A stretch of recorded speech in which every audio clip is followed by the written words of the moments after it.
Hey there, WLS family. Sorry, a little warm.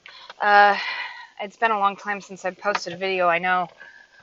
I guess I fell off the map because I fell off of everything. I'll do some numbers here in a minute. I know I probably don't have nearly as many followers as I had before, and I really don't blame you for moving on to somewhere else. I just got done with a workout. My third workout this week. My first week back to the gym since August, I think. Um, I'm really having a hard time in general. I just, you know, my day is just so repetitive and so monotonous and repeats itself over and over and over again. And the triplets are on a 3-hour feeding schedule, and you feed them, and when you're done feeding them, you've got like an hour and a half to do something else. So if you're washing diapers, you're doing a load of laundry, you're just simply trying to sweep and mop the floors or something like that, then it's feeding time again. And I don't feel like I have time to do anything, so I don't do anything. I keep the house up, I take care of the boys, and I sit on the couch. And was maintaining the 15 pounds of my pregnancy weight that I took off until January. And I was 265 at my highest weight of 34 weeks with the triplets, and 264. And I'm 265 now. I feel like I felt before. I feel stuck on stupid crap. I feel emotionally attached to my food again rather than eating properly and using it as fuel like I should. I am emotionally adhering to the comfort of it and eating to stay awake and eating to feel good because things that taste good feel good. I am addicted to sugar and carbs like I've always been, only now I've let it get the best of me. I love my home. I love my family. I love my husband. I love my boys. I really do. But I don't love feeling like that person that I left behind. I don't love that. I don't love the rewind I've gotten back to what I was before. Introverted, reclusive, just not engaged, not participating, not in. And I can fully admit that getting in and out of the house is not as hard as I thought it would be with the boys. It's not as hard as I thought it would be. I thought I would be housebound entirely. It's not that difficult. But it is just difficult enough for me to use it as an excuse to not go anywhere. I see. I can't even look at you guys. So the full round of my stats, it being 2018 and having been a while since I've done a video.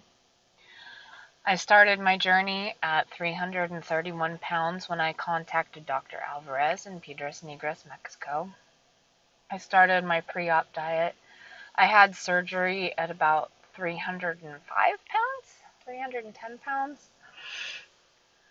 I lost 120 pounds down to 210. I fluctuated between 210 and 220 for about a year and a half. At the height of my fitness last year, before I got married and got pregnant, I was running 5Ks a season. And I say a season because I live in a winter climate and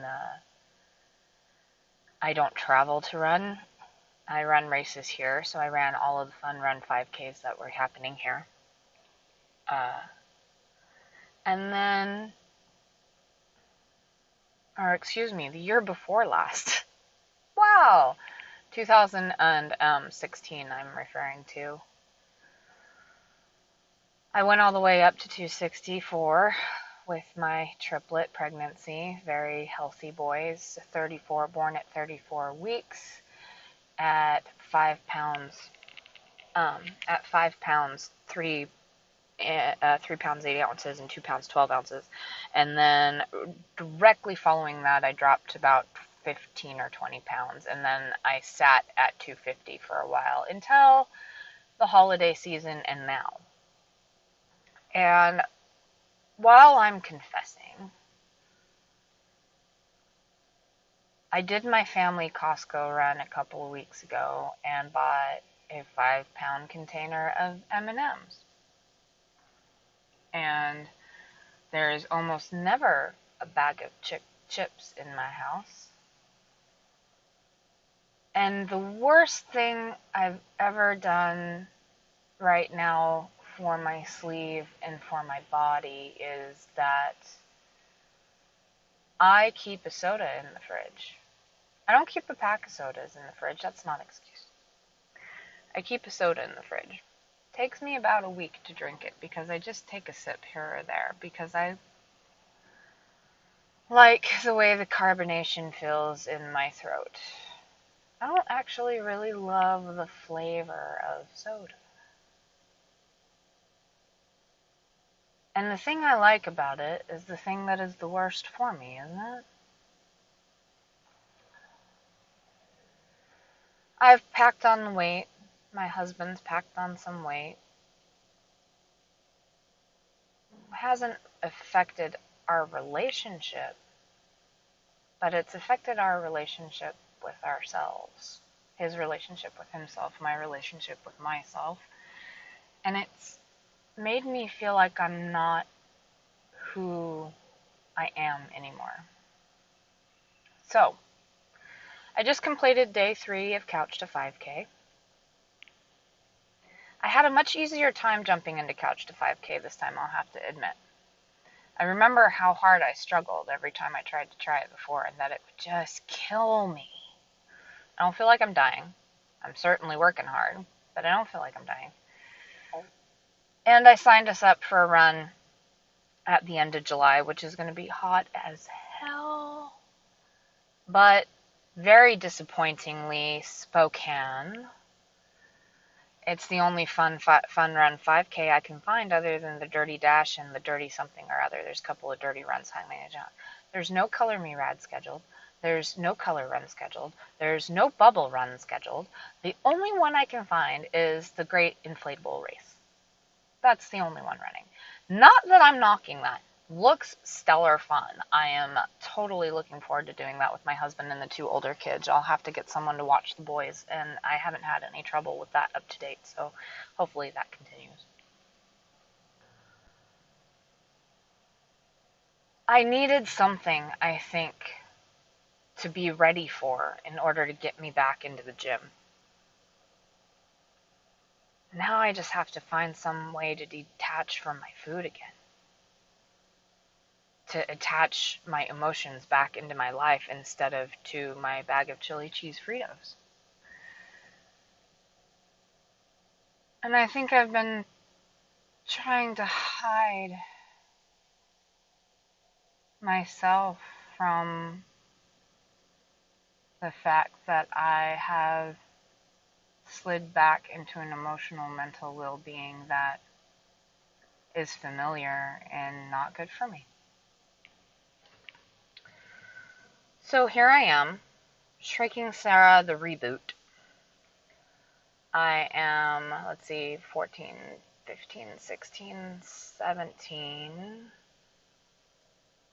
November, December, January. I am 3 years, 3 months post-op from my sleeve.